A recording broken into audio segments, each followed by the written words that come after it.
பரிசுத்தரும் உலக ரட்சகருமாய் இருக்கிற இயேசு கிறிஸ்துவின் நாமத்தினாலே இந்த பதிவை பார்க்கிற உங்கள் ஒவ்வொருவரையும் வாழ்த்துகிறேன், வரவேற்கிறேன். இந்த மாசம் முழுவதும் ஏகப்பட்ட ப்ரோக்ராம்கள் வேற, அதனால இந்த மாசம் முழுவதும் வீடியோ போட டைம் இருக்குமோ இல்லையோ தெரியல. அப்படி இருந்தா ஒருவேளை நம்ம ரட்சிப்பை குறித்து அதிகமாக இயேசு கிறிஸ்துவின் பிறப்பை குறித்து நம்ம சுவிசேஷமாக சொல்லுவோம் அப்படின்னு நினச்சிக்கிட்டு இந்த கிறிஸ்துமஸ் டெக்கரேஷன்லாம் ஆரம்பிச்சிருந்தோம். எங்கே பார்த்தாலும் கேரல் ரவுண்டு வேற. இப்படி இருக்கும் பொழுது திடீர்னு ஒருத்தர் வந்து, என்னையா உனக்கு விஷயம் தெரியாதா அப்படின்னு கேட்டாங்க. என்னையா விஷயம் அப்படின்னா, உச்சநீதிமன்றம் இந்தியாவில் இருக்கிற எல்லா கிறிஸ்தவர்களுக்கும் கிஃப்ட் கொடுத்துருக்காங்கய்யா, கிறிஸ்துமஸ் பரிசு கொடுத்துருக்காங்கய்யா அப்படின்னாங்க.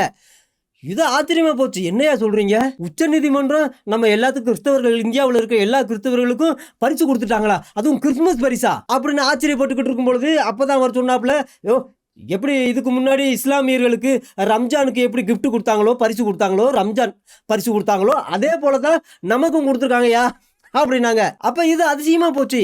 இஸ்லாமியர்களுக்கு வேற ரம்ஜானுக்கு பரிசு கொடுத்துருக்காங்களா, என்னையா பரிசு கொடுத்தாங்க அப்படின்னு கேட்டா அப்பதான் அவர் சொன்னாப்புல, இதுக்கு முன்னாடி ஏதோ குஜராத்தில் வந்து ஒரு மத கலவரம் நடந்துச்சான். அப்ப ஒரே ஊரை சேர்ந்த ஒரு 10-11 பேர் அவாள்கள், ஆச்சாரியர்கள் எல்லாம் ஒன்று சேர்ந்து அந்த ஊர்ல இருக்கிற, அப்பதான் புதுசா கல்யாணம் ஆகி 3 மாசம் கர்ப்பிணியா இருக்கிற ஒரு பெண்ணை, புருஷனை கொண்டு விட்டாங்களா என்னன்னு தெரியல, இந்த பெண்ணை வரிசையில நின்று கற்பழிச்சிருக்கிறாங்க. எப்படி ரேஷன் கடையில் நம்ம எல்லாம் அரிசி வாங்குவோம் இல்லையா, அந்த மாதிரி ஒரு பெண்ணை வரிசையில 10-11 பேர் சேர்ந்து கற்பழிச்சிருக்கிறாங்க. அதுவும் கர்ப்பிணியா இருக்கிற ஒரு பெண்ணை, இஸ்லாமிய பெண்ணை. கடைசியில அந்த பொண்ணு மயக்கத்துல கிடக்குதா, செத்துருச்சான்னு கூட தெரியாம 11 பேரும் வரிசையில நின்று கற்பழிச்சிட்டு போயிருக்கிறாங்க. அப்படிப்பட்ட கொடூரத்தை அனுபவிச்ச அந்த பொண்ணு மயக்கம் தெளிஞ்சு எந்திரிச்சிருக்கு, ஆஸ்பத்திரிக்கு போயிருக்கு. கடைசியில என்ன நடந்துச்சு அப்படிங்கறதையும் சொல்லிருச்சு. சொன்னதுமே அப்ப இருந்த மனசாட்சி உள்ள மனுஷங்க, நீதிபதிகளா இருந்தாங்க, வக்கீல்களா இருந்தாங்க. அவங்கள என்ன செஞ்சாங்க அப்படின்னா, இந்த பயங்கரவாதிகளுக்கு, யாரு இந்த வரிசையில நின்று கற்பழிச்சாங்களே இந்த அவாக்களுக்கு, இந்த ஆச்சாரியர்களுக்கு ஜெயில் தண்டனை கொடுத்தாங்க. ஆனா திடீர்னு ஆட்சி மாறிச்சு. ஆட்சி மாறினதும் அங்க உச்ச நீதிமன்றம், உயர் நீதிமன்றத்தில எல்லாம் ஆச்சாரியர்கள் வந்து தலைமை நீதிபதிகளா மாறினதும் யார் இந்த வரிசையில நின்று கற்பழிச்சாங்களோ அவங்களையெல்லாம் கூப்பிட்டு நன்னடத்தையின் பேர்ல அவங்களுக்கு லட்டு கொடுத்து மாலை போட்டு அவங்கள வீட்டுக்கு அனுப்பிச்சு விட்டுருக்காங்க, விடுதலை பண்ணிட்டாங்களாம். என்னையா சொல்றீங்க அப்படின்னா, ஆமா அவங்க எல்லாம் தலையில பிறந்தவங்க, அதனால அவங்க வந்து அப்படி செஞ்சிருக்க மாட்டாங்க அப்படின்னு சொல்லி அந்த பெண்ணுடைய வயிற்றுல எட்டி உதைச்சிருக்காங்க. அப்ப எல்லாரும் சொன்னாங்க, இதுதான்டா உங்களுக்கு ரம்ஜானுக்கு நாங்க கொடுக்குற பரிசு அப்படின்னு சொல்லியிருந்தாங்க. அந்த நேரத்தில் கிறிஸ்தவர்கள்லாம் பார்த்து பயந்துட்டாங்க. ஐயோ, இஸ்லாமியர்களுக்கு இந்த நிலைமை, நமக்கு என்ன நிலைமையோ அப்படின்னு பயந்துகிட்டு இருக்க சூழ்நிலையிலாம் இப்ப இந்த வருஷத்துல கிறிஸ்துமஸ் கிஃப்ட் எல்லா கிறிஸ்தவர்களுக்கும் உச்ச நீதிமன்றம் கொடுத்திருக்கு. அது முதல்ல ராணுவ தளபதியில இருந்து ஆரம்பிச்சிருக்கிறாங்க. அதைத்தான் இந்த வீடியோல நம்ம பார்க்க போறோம். அதுக்கு முன்னாடி ஒரு சின்ன வீடியோ கிளிப்பை முதலாவது பார்ப்போம்.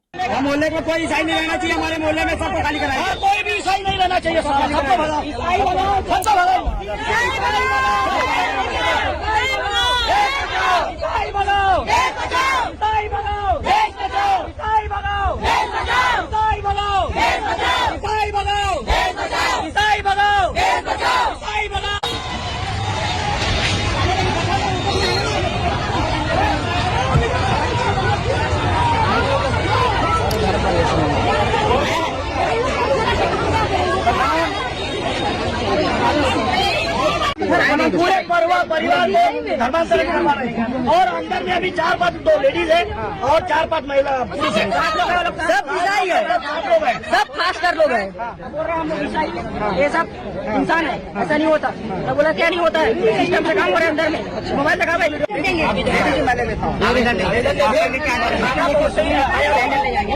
करना ही पड़ेगा मुझे और हमारे सामने में थाने में इनकी कुटाई भी होगी भैया। पैदल ले जाएगा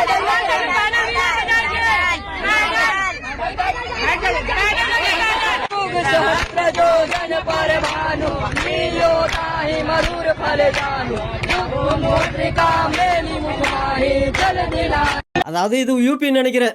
ஒரு கிறிஸ்துவ விசுவாசி வீட்டுக்கு அந்த சர்ச்சில் இருந்து நிறைய பேர் போயிருக்கிறாங்க. அங்கே காட்டேஜ் மீட்டிங் நடக்கும் போல இருக்கு. இதை பார்த்த அந்த ஊரில் இருக்கிற எல்லா ஜனங்களும் ஒன்று கூடி போலீஸ்காரங்களை கூப்பிட்டுருக்குறாங்க. இப்படி பாஸ்டர்கள்லாம் வந்து இந்த கிராமத்தை மதம் மாற்ற பார்க்குறாங்க. பார்த்தீங்களா, இந்த கிறிஸ்தவ வீட்டுக்குள்ளே நிறைய பேர் இருக்கிறாங்க. அங்கே பாட்டு பாடுறாங்க, ஆராதனை செய்கிறாங்க, என்னென்னமோ பிரசங்கம்லாம் பண்ணுறாங்க. இப்படி இந்த ஊரில் மதம் மாற்றம் நடக்குது, இதை இப்படி தட்டி கேட்கறதுக்கு யாருமே இல்லையா அப்படின்னு சொல்லி ஒரு ஸ்லோகன் சொல்ல ஆரம்பிச்சிருக்கிறாங்க. அதாவது இசாய் பகாவோ தேஸ் பச்சாவோ. இசாய் பகாவோன்னா கிறிஸ்தவர்களை எல்லாம் துரத்தி விடுங்க, தேசத்தை காப்பாத்துங்க. கிறிஸ்தவர்களை துரத்தி விடுறது மூலமா இந்த தேசத்தை காப்பாத்துங்க. இல்லை அப்படின்னா இவங்கெல்லாம் எல்லாத்தையும் மத மதம் மாத்திடுவாங்க அப்படின்னு ஊரே சேர்ந்து நாங்கள் வந்து எங்கள் ஊரே நாங்கள் வந்து போலீஸ் ஸ்டேஷனுக்கு நடந்து போக போகிறோம் அப்படின்னு பாஸ்டரையெல்லாம் பிடிச்சி அவங்க வீட்டுக்குள்ளே உள்ள போட்டு வெளியில் பூட்டு போட்டு விட்டாங்க. அப்புறம் அதுக்கப்புறம் அவங்கள பிடிச்சி என்ன செஞ்சாங்க, அடித்தாங்களா, கொன்னாங்களா, என்ன செஞ்சாங்க, ஏது செஞ்சாங்கன்னு தெரியல. இந்த நியூஸு MP, சத்தீஸ்கர், உத்தரப்பிரதேசம் எல்லா இடத்துலையும் போய் சேர்ந்துருச்சு. இப்படி எங்கள் கிராமத்தில் நாங்கள் செஞ்சது போல் எல்லா கிராமத்துலேயும் அதே போல் வீடு வாடகையெல்லாம் எடுத்து கிறிஸ்தவங்க தங்கி இருக்கிறாங்க, அவங்களெல்லாம் துரத்தி விடுங்க அப்படின்னு கிராமத்தில் உள்ளவங்களுக்கு நோட்டீஸ் போயிருக்கு. உடனே அந்த கிராமத்தில் உள்ளவங்க வந்து வீடை காலி செய்ய சொல்லியிருக்காங்க, கிறிஸ்தவர்களும் ஓடி போயிட்டாங்க. அப்போ இதே போல் எல்லா கிராமங்கள்லையும் வடநாட்டில் இருக்கிற எல்லா மாநிலத்திலையும் எல்லா கிராமங்கள்லையும் நடக்கணும். அப்ப இந்த கிறிஸ்தவர்களை எல்லாம் துரத்தி விட்டா இந்த தேசத்தை நம்ம காப்பாத்திரலாம். இல்ல அப்படின்னா இந்த தேசம் முழுசும் கிறிஸ்தவ மதமா மாறிடும் அப்படின்னு இப்ப மும்முரமா அந்த காரியத்துல இறங்கி இருக்கிறாங்க. இது போக போன வாரத்துல தான் சத்தீஸ்கர்ல ஒரு சர்ச்சுக்குள்ள போய் விசுவாசிகள் அடிக்க, பாஸ்டர்கள் அடிக்க, அதாவது புல்டோசர் வச்சு அந்த சர்ச்சை இடிக்கணுமா, பயங்கரமான ஒரு போராட்டம் நடந்துகிட்டு இருந்துச்சு. இந்த மாதிரி எல்லாம் நடந்துகிட்டு இருக்கும்போது உச்ச நீதிமன்றத்துல சூரியகாந்தின்னு சொல்லி ஒருத்தர் வந்திருக்காப்ல புதுசா. அவர் வந்து இந்தியாவில் இருக்கிற எல்லா கிறிஸ்தவர்களுக்கும் ஒரு கிறிஸ்மஸ் பரிசு கொடுத்துருக்காப்புல, ஒரு இராணுவ அதிகாரியை வேலையை விட்டு நீக்கினது மூலமா. இது 2021 நடந்த ஒரு சம்பவமா. அதாவது சாமுவேல் கமலேசன் அப்படிங்கிற ஒரு 3 படைகளுக்கு தளபதியாக இருந்திருக்காப்புல. குதிரைப்படை, காலாட்படை, என்னென்னமோ படைகள் இருக்கும் போல இருக்கு, அதுக்கு தளபதியாக இருந்திருக்காப்புல. அப்படி இருக்கும் பொழுது வாரம் அந்த படையில் இருக்கிறவங்க வந்து குருத்வாரத்துக்கு போய் பூஜை செய்யறது வழக்கம். அப்படி குருத்வாரத்துக்கு போகும்பொழுது இவரும் அவங்கள வழி நடத்திக்கிட்டு போவாராம்.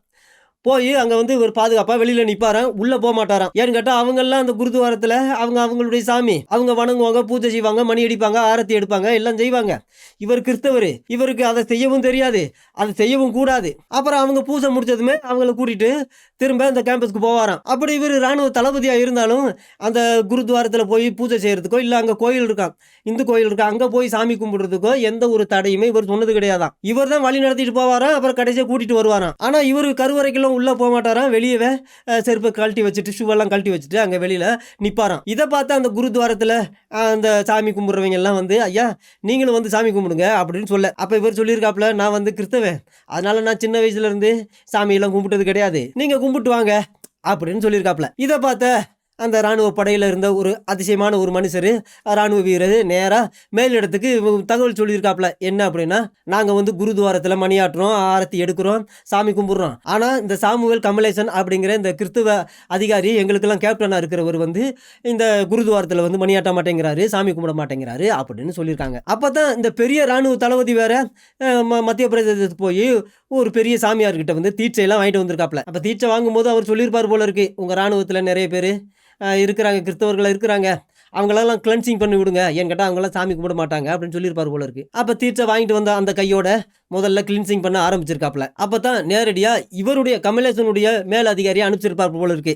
ஏன்னு கேட்டால் அவன் சாமி கும்பிட மாட்டேங்கிறான்னா, போய் என்னன்னு கேளுங்க, ஏதுன்னு கேளுங்க அப்படின்னு சொல்ல. அப்போ அவர் நேராக வந்திருக்காப்புல. நேராக வந்து, இன்னைக்கு வந்து நம்மெல்லாம் குருத்வாரத்துக்கு போகிறோம், நீ தான் கேப்டன், நீ தான் வந்து அங்கே மணி அடிக்கணும், ஆரத்தி எடுக்கணும், பூஜை நடத்தணும் அப்படின்னு சொல்லியிருக்காப்புல. அப்போ இதை கேட்டு இவர் அதிர்ச்சி ஆகிட்டாப்புல.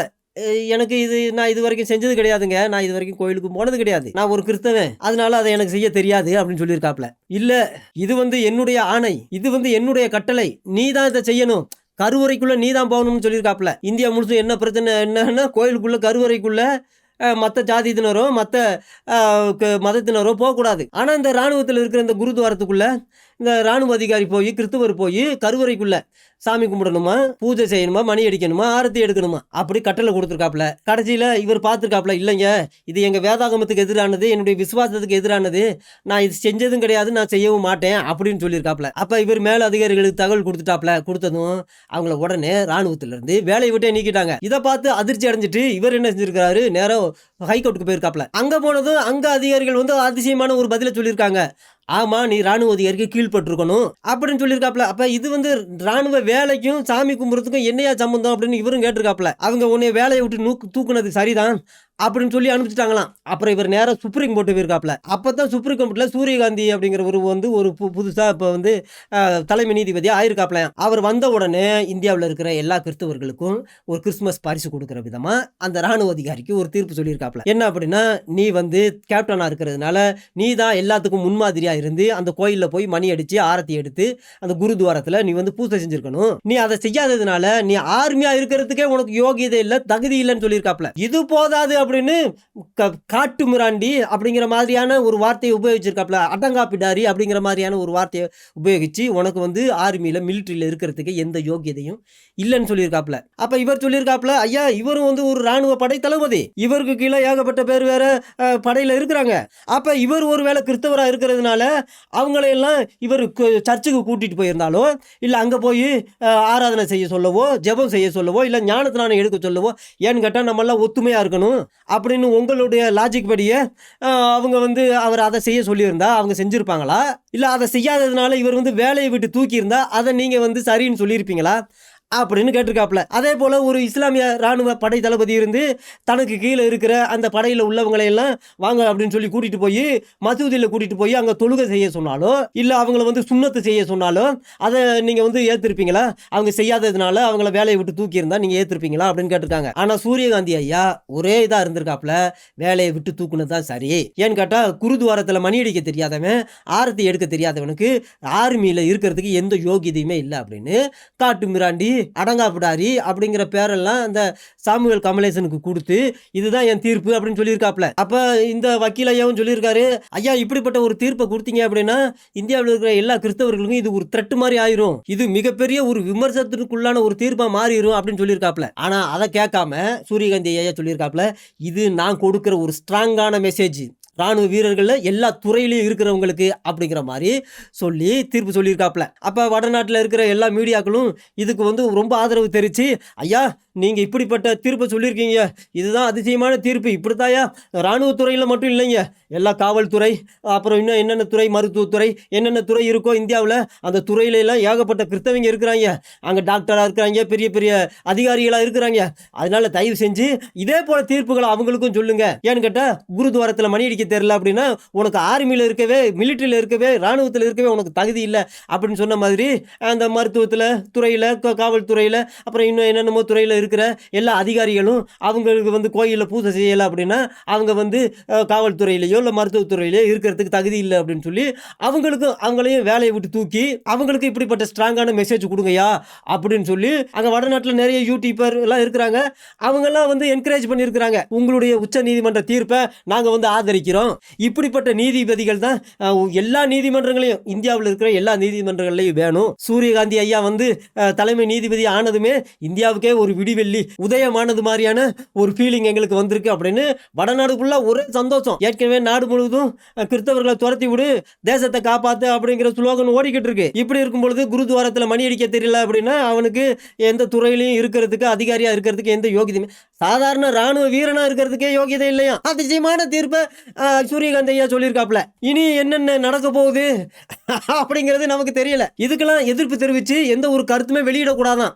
அப்படி வெளியிட்டா உச்ச நீதிமன்றத்தை அவமதிச்சா அப்படிங்கிற பேர்ல கேஸ் போடுவாங்களாம், ஜெயில எல்லாம் போடுவாங்களாம். அதனால நிறைய பேர் இதை பத்தி வாயை திறக்க மாட்டேங்கிறாங்க. ஐயோ நாங்க அதை பத்தி எல்லாம் பேச மாட்டோம்யா, உச்ச நீதிமன்றம் என்ன சொல்லுச்சோ அதை நாங்க கேட்டுக்கிறோம்யா அப்படிங்கிற மாதிரி யாருமே வாயை திறக்க மாட்டேன்ட்டாங்களாம். இப்படி இருக்கும் பொழுது இந்தியாவில் இருக்கிற கிறிஸ்தவர்கள் எப்பேற்பட்ட உபத்திரவத்தை அனுபவிக்க போறாங்கன்னு தெரியல. இப்போ நைஜீரியாவில் கிளென்சிங் பண்ணிட்டாங்க கிறிஸ்தவர்களை, சூடான்லையும் கிளென்சிங் பண்ணிட்டாங்க. இன்னும் அதுக்கு அடுத்து இந்தியாவுக்கு தானா, இன்னும் டைரக்டா நேரா இந்தியாவுக்கு தானா இந்தியாவில் உள்ள கிறிஸ்தவர்களை கிளென்சிங் பண்ற வேலையில எல்லாம் இறங்கியிருக்காங்களாம். அதனால கிறிஸ்தவர்களை துரத்தி விடு, தேசத்தை காப்பாத்து அப்படின்னு ஸ்லோகன் ஆரம்பிச்சிருக்காங்க. இது பத்தாதுன்னு ஒரு இயக்கத்தை இந்தியாவில் ஆரம்பிச்சு அதுல லட்சக்கணக்கான பேர் இருக்காங்களாம். அவங்க கையில வந்து பெரிய பெரிய வாளு, மூங்கில் கம்பெல்லாம் கொடுத்துருக்காங்க. எங்க மணிப்பூர்ல இருந்து அந்த மூங்கில் கம்புகளை வெட்டி எடுத்துட்டு வந்திருக்காங்க. அவங்களுக்கு குங்ஃபு, கராத்தே அதெல்லாம் கத்து கொடுக்குறாங்களாம். எதுக்காக இந்த இயக்கத்தில் உள்ளவங்களுக்கு கம்பு, கத்தி இதையெல்லாம் கொடுத்து ட்ரைனிங் கொடுத்துருக்கீங்க அப்படின்னா, நைஜீரியாவில் எப்படி கிறிஸ்தவர்களை கிளென்சிங் பண்ணது மாதிரி, சூடான்ல எப்படி கிறிஸ்தவர்களை கிளென்சிங் பண்ணது மாதிரி இந்தியாவில் இருக்கிற கிறிஸ்தவர்களையும் கிளென்சிங் பண்றதுக்காக அவங்க கையில பெரிய பெரிய மூங்கில் கம்பு, கத்தி, அருவா, பெரிய பெரிய வாளு, சின்ன பிள்ளைய கையிலையும் கொடுத்துருக்காங்களாம், ட்ரைனிங் கொடுத்து வச்சிருக்காங்களாம். இனி என்னைக்கு மொத்தமா அவங்க வந்து அவுத்து விட போறாங்கன்னு தெரியலையா. அவங்க மொத்தமா ஊர் ஊரா போய் ஊர் ஊரா இருக்கிற கிறிஸ்தவர்களை அப்படியே கிளென்சிங் பண்ணிட்டு அப்படியே வருவாங்களாம். அப்ப முதல்ல உத்தரப்பிரதேசத்துல இருந்து தான் ஆரம்பிப்பாங்க அப்படின்னு சொல்றாங்க. அப்படியே கிராமம் போய் எல்லா கிறிஸ்தவர்களையும் சோனபதிக்கு அனுப்பிச்சுட்டு கடைசியில இந்தியா வந்து ஒரு மதச்சார்பற்ற நாடு, இதுல வந்து இந்தியா அரசியலமைப்பு சட்டம் அப்படின்லாம் இருக்குல்ல, அதையெல்லாம் தூக்கிட்டு இவங்க வேற ஒரு ராஜ்யத்தை அமைக்கிறதுக்காக போராடிக்கிட்டு இருக்காங்களாம். அப்ப இதை எப்ப ஆரம்பிக்க போறாங்கன்னு தெரியலையாம். இப்ப ராணுவத்துல இருந்து கிளென்சிங் பண்ண ஆரம்பிச்சிருக்காங்க. இனி ஒவ்வொரு துறையா வந்து அப்புறம் ஒவ்வொரு சிட்டியா அப்புறம் ஒவ்வொரு ஊரா கிராமமா வந்து மொத்தமா கிளென்சிங் பண்ணுவாங்க அப்படின்னு சொல்றாங்க. அதனாலதான் பாருங்க 2000 வருஷத்துக்கு முன்னாடியே நம்முடைய இரட்சகராக இயேசு கிறிஸ்து இந்த உலகத்தில் இருக்கும் பொழுது இந்த விஷயத்த சொல்லியிருக்காப்ல. என்ன அப்படின்னா, அதாவது நீங்கள் என் நாமத்தின் நிமித்தம் நீங்கள் எல்லாராலும் பகைக்கப்படுவீர்கள். அப்படி இது சுவிசேஷ புஸ்தகங்கள் எல்லாத்துலேயுமே இது சொல்லப்பட்டிருக்கு. அதே போலதான் நீங்கள் சகல ஜனங்களாலும் பகைக்கப்படுவீர்கள் அப்படின்னு சொல்லிட்டு 2 தீமோத்தேயு புஸ்தகம் 3வது அதிகாரம் 12வது வசனத்துல தெளிவா சொல்லப்பட்டிருக்கு பாருங்க. அன்றியும் கிறிஸ்து இயேசுவுக்குள் தேவபக்தியாய் நடக்க மனதாய் இருக்கிற யாவரும் இந்த உலகத்தில் துன்பப்படுவார்கள் அப்படின்னு தெளிவா சொல்லப்பட்டிருக்கு. ஒருவேளை நம்மளை எல்லாம் மொத்தமா கிளென்சிங் பண்றதுக்கு முன்னாடி நம்முடைய இரட்சகராக இயேசு கிறிஸ்துவின் வருகை இருக்கணும் அப்படின்னு வேண்டிக் கொள்ளுங்கள். கர்த்தர் தாமே உங்களை ஆசீர்வதிப்பாராக. ஆமென்.